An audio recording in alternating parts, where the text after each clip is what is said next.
Welcome back. Finally, welcome to the next update, which is massively overdue, but what I said in the previous video actually did happen.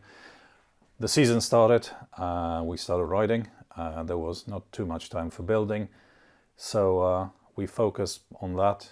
I did manage to put an awful lot of work in. I didn't have the time to record and edit and upload. So as you see, a lot of things have happened.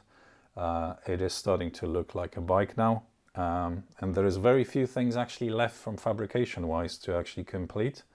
So what I'm going to do, I'm going to go over the whole list, and I had to make a list this time around because I would not probably remember to mention everything. So let's start from the front and finish at the back, and then we're going to have a overall what's next on the plate. Let's crack on with it. So here we are, starting from the front. So the mudguard is on, similar mounting design to what I've done on the FJ. So that's nice and snug. Not quite sure what height I'm gonna trim it. I'm gonna be finishing off a little bit later, so there's no rush with that. I have fully rebuilt, repainted the calipers. Hosed everything up nicely. They were really bad state, so I've actually ended up replacing the pistons with the stainless ones. Healthy amount of red grease, and off we go. And they work beautifully. Following from that, so you can see I have the fan and the radiator now mounted. Fan is nicely spaced out from the radiator, so there won't be any rubbing or anything like that. All rubber mounted. I couldn't find the replacement rubber mounts cheap enough, so turns out that's some rubber mounts from a Citroen, I think it was. It's a straight and fit, so and it was cheap enough as well, so I went with that. Following from that, we have the engine mounts on the front. I think if you remember last video, I did say that what I want to do is, well, I've done the CAD design, and I couldn't find anybody that would do it cheap enough, so I just thought, screw it, and I've done it by hand. And now they are a nice matching pair, nice matching mounts with the rest of them. To make sure everything fits, of course. Exhaust is back in its place. So that, apart from the expansion tank, that is the front of the engine. Tick, done. Right, moving on. Moving in slightly further up, we have the headlight on. Floating mount, very nice idea. Not my idea. You know who you are. Thank you ever so much for this. It keeps the bottom yoke nice and clean, and it mounts directly underneath to a plate under this yoke. And I'm not going to tell you how it's held together. It's not that easy to work. It's not that difficult to work out. But yeah, it's solid. That's not going to go anywhere. I'm hoping that's going to be chromed as well, so it's going to form on a really nice piece. Right, moving on again. I think this is the big one. Just have a look at the beautiful shaft. Where is it? There we go. Absolutely fantastic work. Instead of doing it, trying to clobber it up together from various bits and pieces of the original parts from the Z and the ST1100 rear. I found a company, and they said, well, how about we offer you this? And just looked at it, and I was like, yeah. Yes, please. So, and brought it home. First time in, perfect fit. Clicked in place nicely. The machining is beautiful. It's so tight that when the flange overlaps onto the ring, when you pull it apart, it actually pops because it's so tight. It creates like a small air pocket. So yeah, I'm very happy with that. Right, moving on. The rack is done. Actually, I'm gonna show you. Just moving slightly over here. So the rack is done. Like I said, it has been redone, and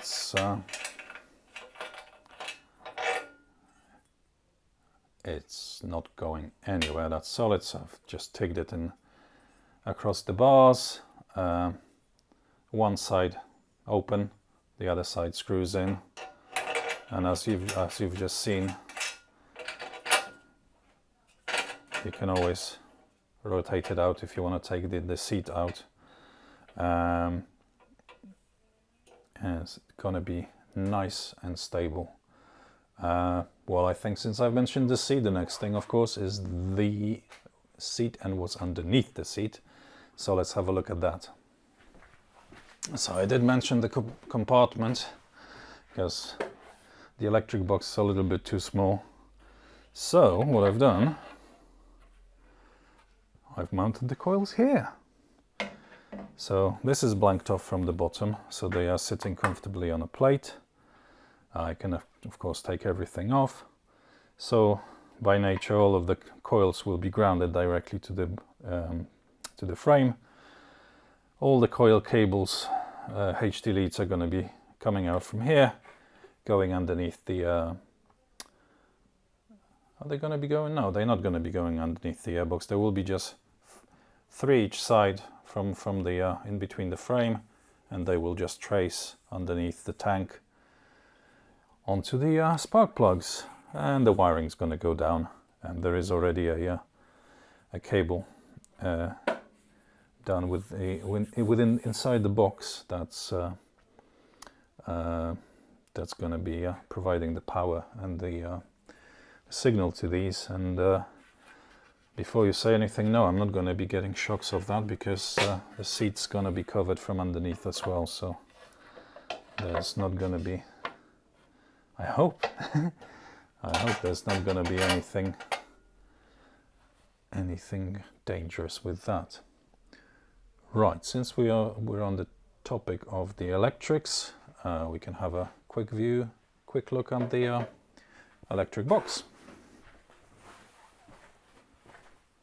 So it wouldn't be my bike if it wasn't overkill, wouldn't it? So instead of just piling everything in nicely, I've welded in bracketry batteries for test fit. There's some rubber bungs that will hold the battery in its place, and so it doesn't flip forward. I've devised this plate as well, which also has rubber bungs. So that's how it's going to be mounted. It's going to go in here, and it's going to sit facing forward. So it's going to do 2 things. It will stop the battery from wobbling, and also give me access to all the fuses if need be. I'm absolutely adamant that this is going to be an absolute pain to wire up, and it's probably going to be that complicated that if I would ever want to take this off, I will be cutting some wires, because the plugs will not come out through the holes that I've made. And since we're here as well, one more other thing that I have done is, well, 2 actually. The pegs are mounted, although I'm not very happy with how they are mounted at the moment. There are 2 other options. I've shortened them as well, by the way, if you remember. So I've took a large chunk of that, because it doesn't have to be that long, and some of it became the spacer behind it. So there are 2 options. This is too flimsy. I would have to probably weld something off the back of it as well to stop it from bending in. So what I'm going to be doing is either having a same diameter 32mm bung welded onto the frame, and those elements will just screw onto it, which I think would be quite nice and rigid, or redo these mounts and actually do a single piece that would flow all the way down here. But I think the metal welded directly onto the frame will be still way more stable, so I won't have to worry about whether it's gonna, my weight, whether it's gonna bend it down or not, because it's flexing now. And from the custom fabrication side of things as well, I've done this little baby. So it's a combination of the original Z13 gear lever. So it comes out here, so I chopped everything off, and then I just found, I think it was my old, of the FJ12, the assembly, so I've just cut a piece of it off, welded it onto the this piece, and you could try to retrofit, but you have to be aware of the same number of teeth on the spline. So FJ12, for example, didn't fit in because it had a different spacing between them. So yeah, it's just a case of mounting these properly, then running the rod, and I'm going to have the gearing. That will be in a way a little bit, but I think what I can get away with is bending this inwards a little bit, so it's actually going to be in line and out of the way of the shoe. It's all going to be very tight, but what can you do? Yeah, so that's the bottom, and I wonder if there is anything else. I don't think so. So yeah, let's go back to the previous, so I don't have to bend down. So how about that, eh? What's next then? So I definitely need to do the speedo housing, as I mentioned in the previous video. That's something that I still intend to do. After the speedo housing, all the wiring, of course, won't get away with that without that. There is a nice area underneath the engine where I can actually mount the slave cylinder for the rear brake. So we're going to be doing that, and I am still in the process of actually fabricating the side stand. It's going to be, of course, it's going to be chopped. So I'm making a bespoke one from 2 different sets that I've bought. Just something different.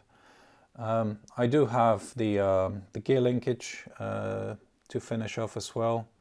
This not going to take probably much time at all, and I need to do the I've ordered already the rose joints, so just going to be a case of shortening and bending the rod in the right place, and then once it's shortened, then re-tap it with the left hand side thread on it, so everything screws in nicely and it doesn't undo itself by accident. And then, oh yes, we have the rear stoplight. The rear stoplight was going to be the same as on my FJ. I do like them. It's one of these, nice and simple enough. However, I might be tempted to redo some of it as well, just because I can. So yeah. Thanks again, as usual. Thank you very much for sticking till the end. I really appreciate you following me along on that build. It's the target, new year, new start of the season. If all the dates, all the timelines will work out with paint and powder coating and everything else, and then putting it back together, I'm hoping very much that that's going to be on the road for around Easter time. So bear with me and keep on watching. And of course, if you haven't subscribed already, why don't you consider subscribing? It will definitely help me. If you like the t-shirts, the designs are popping up probably on the channel as well. Have a browse of the shop. I try to add new designs all the time. And yeah, have a nice one, and I'll see you in the next one.